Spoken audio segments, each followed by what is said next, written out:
complet, me dit Mickaël Nizard, mais on va essayer de l'être encore plus avec vous, Mickaël, en se projetant peut-être même au-delà des horizons de temps de l'analyse technique. Mickaël Nizard, le responsable de la gestion multi-asset et overlay chez Edmond Rothschild Asset Management. Bonjour et bienvenue, Mickaël. Bonjour Grégoire. Bon, il y a la macro et il y a les marchés, hein, et parfois il faut distinguer un petit peu les deux. Si on prend le sujet macroéconomique avec les enjeux du second semestre devant nous, Mickaël, le premier semestre a été quand même un semestre de résilience macro assez impressionnant pour certains observateurs. Qu'est-ce que vous mettez derrière cette résilience? Est-ce que cette résilience de l'économie américaine, mais de l'Europe également dans son ensemble, est-ce que cette résilience est une source d'espoir encore pour la suite? Ou est-ce qu'il faut considérer à un moment l'épuisement de ce phénomène? J'ai envie d'aborder ce second semestre avec un mot, des marchés ou une macro en lévitation. Parce qu'en fait, quand on regarde, comme vous le disiez, la macroéconomie, en fait, derrière la solidité apparente finalement des grandes économies développées et aussi du monde émergent, on voit qu'il y a quand même des grandes disparités qui se cachent. Et en fait, cette disparité au niveau macro, on la voit actuellement dans l'industrie manufacturière. On a un marasme au niveau industriel qui est en train de se profiler. Je vous donne 2 chiffres. Quand vous regardez par exemple l'ISM, donc l'indicateur de diffusion et avancée de l'industrie manufacturière aux États-Unis, on est au plus bas depuis le printemps 2020. On est sur des niveaux de 48. Ce qui veut dire qu'en fait, on est en zone de contraction, sachant que 50 étant le niveau de démarcation entre l'expansion et la contraction. Donc en fait, on n'a jamais vu un niveau dans l'industrie manufacturière aussi bas dans les directeurs d'achat au niveau des entreprises manufacturières. Ça, c'est le premier point. Et on peut l'attribuer principalement, finalement, à la production, avec des nouvelles commandes qui sont en train de se tasser, et notamment dans l'export. La prise de nouvelles commandes, là, est en train de nouvelles commandes, exactement. On est en train de purger progressivement les effets du Covid avec des bottlenecks, donc des goulets d'étranglement qui ont tendance à se dissiper. Et donc globalement, la production est en train de fléchir et on le voit dans l'industrie. Quand on regarde au niveau mondial, sur 29 pays qui composent l'ISM manufacturier, finalement, il n'y en a qu'une dizaine qui sont encore en zone de contraction, dont la Grèce. Étonnant. Mais ce qui veut dire que finalement, il y a une grande majorité de pays dans le monde aujourd'hui qui sont dans cette phase, de manière assez synchrone, de ralentissement, voire même de contraction dans l'industrie manufacturière. Oui, vous dites, il y a 10 pays qui ne sont pas en contraction. C'est ça. Hein. Exactement. D'accord. Oui, et tout le reste, donc, et tout le reste, on a 21 pays qui sont en zone de contraction, liés aussi aux nouvelles commandes et notamment à l'export. Même le Japon, qui profite d'un yen très faible et d'une certaine expansion avec une inflation qui, voilà, globalement, on a une croissance nominale qui a eu tendance à augmenter au Japon. Malgré tout, dans l'industrie manufacturière, on est aussi en contraction. Donc ça, c'est le premier point. Il y a des disparités fortes, à la fois entre les indicateurs avancés versus les indicateurs coïncidents, les soft data versus hard data, de la même manière entre le monde des services et le monde manufacturier. Ouais. Là, l'exemple, c'est production industrielle en France. Voilà, on a plus de 1% de progression de la production industrielle. La négativité qu'on a dans les enquêtes, jusqu'à présent, a été en partie contrariée par la réalité, d'une certaine manière. Exactement. Et en fait, on est au plus haut au niveau de ce baromètre-là, quand on regarde la dichotomie entre soft data, hard data ou service versus manufacturier, on n'a jamais été aussi élevé. Donc ça préfigure quand même C'est pas un très bon signe, pour dire les choses clairement. D'accord. Exactement. Parce que la question, c'est comment les choses se réconcilient à l'arrivée. Exactement. Et on retrouve ces disparités aussi au niveau des marchés. Derrière la solidité des marchés, on a effectivement une disparité qui est très forte. Et en fait, on se pose la question dans nos équipes sur qu'est-ce qu'on price aujourd'hui, qu'est-ce qu'on intègre comme dans le prix de la récession. Et en fait, quand on regarde finalement le marché américain, vous regardez le Russell gross, donc le Russell lié aux valeurs de croissance versus le Russell lié aux valeurs décotées. Les entreprises de taille moyenne aux États-Unis, c'est ça l'indice Russell. Exactement. Et la partie croissance, les valeurs de croissance de ce segment-là. Quel est le chiffre finalement de cette dichotomie, de cette disparité? C'est 23% d'écart de performance entre ces deux mondes. Vous avez d'un côté 30% de croissance, de performance sur le Russell Growth, valeur de croissance, versus uniquement un plus 5% sur les valeurs des côtés. Et à l'intérieur, finalement, au niveau sectoriel, on a finalement des secteurs comme l'énergie ou le real estate, donc l'immobilier, qui sont en baisse, moins 7, moins 2 respectivement, alors qu'on a, comme vous le rappeliez tout à l'heure sur votre plateau, au niveau du contrôle technique, on a plus de 40% au niveau notamment communication services et tout ce qui est infotech. Donc, on a envie de dire que finalement, on est déjà en train de pricer, d'intégrer une une mild recession, une récession modérée.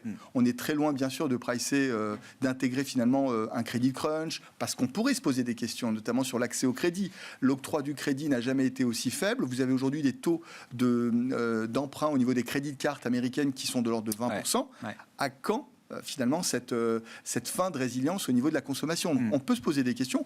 Et finalement, l'une des explications sur cette résilience-là, c'est de se dire, on a un interventionnisme de l'État qui n'a jamais été aussi élevé. On a des déficits publics qui sont de l'ordre de 7% au moment où on a un plein emploi. Donc c'est toute la question de qu'est-ce qui va se passer le jour où on va rentrer vraiment dans cette récession-là. Est-ce que les déficits pourront être aussi forts? Et on a une deuxième explication, c'est les excess savings, l'excès d'épargne qui va progressivement se purger et qui peut expliquer cette force, cette résilience de la demande finale. Mais tout ceci pour dire en conclusion, il y a des disparités. Le marché est déjà en train d'intégrer un ralentissement de la croissance et finalement des disparités au niveau sectoriel. Maintenant, vu les valorisations de marché, on n'est pas du tout préparé finalement à quelque chose de un petit peu plus dur. De sévère, oui, c'est ça. Sévère. C'est pas le scénario sévère qui est privilégié aujourd'hui quand on regarde les marchés de cette manière-là. Comment on exploite, entre guillemets, ces dichotomies, ces divergences de marché. Comment est-ce qu'on a envie d'être positionné par rapport à ça, Mickaël? Alors, on trouve tout d'abord qu'en fait, qu'il y a beaucoup d'opportunités. Parce qu'en fait, vu ces dispersions de performance, cette discrimination en termes de performance et au niveau macroéconomique, entre le consensus versus des investisseurs qui peuvent être complaisants, finalement, il y a des opportunités. Où on va les trouver?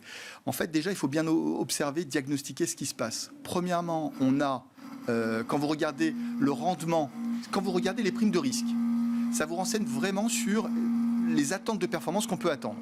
Vous regardez finalement les rendements en fait sur les dividendes boursiers, on est de l'ordre de 4,5 à 5%. Wow.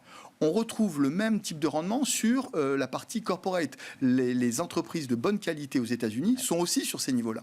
Et on retrouve aussi finalement le même niveau de rémunération sur le cash, au niveau des T-bills. C'est ça. Ce qui veut dire que en termes de primes de risque, on n'est aujourd'hui pas très bien préparé à une surprise négative au niveau des actions et qu'on est bien mieux rémunéré sur du grade d'investissement ou sur du cash. Donc ça, c'est le premier signe de vigilance qu'on peut voir. Il y a une opportunité quand on regarde la performance ajustée du risque, soit sur du cash, soit sur du portage obligataire. Vous dites il n'en faut pas beaucoup pour que les flux ou les investisseurs réalisent effectivement qu'ils vont obtenir la même rémunération avec des produits de taux, par exemple, par rapport à un risque action, alors qui est toujours alléchant, surtout quand on a connu les performances qu'on a relevées avec Romain il y a quelques instants. Mais vous dites, et c'est vrai, je regardais par exemple le rendement du free cash flow d'Apple, c'est très faible, alors que le rendement d'une Apple 5 ans, d'une obligation Apple à 5 ans, offre exactement ou à peu près le même rendement. Exactement. Et par rapport à ce que vous dites, Grégoire,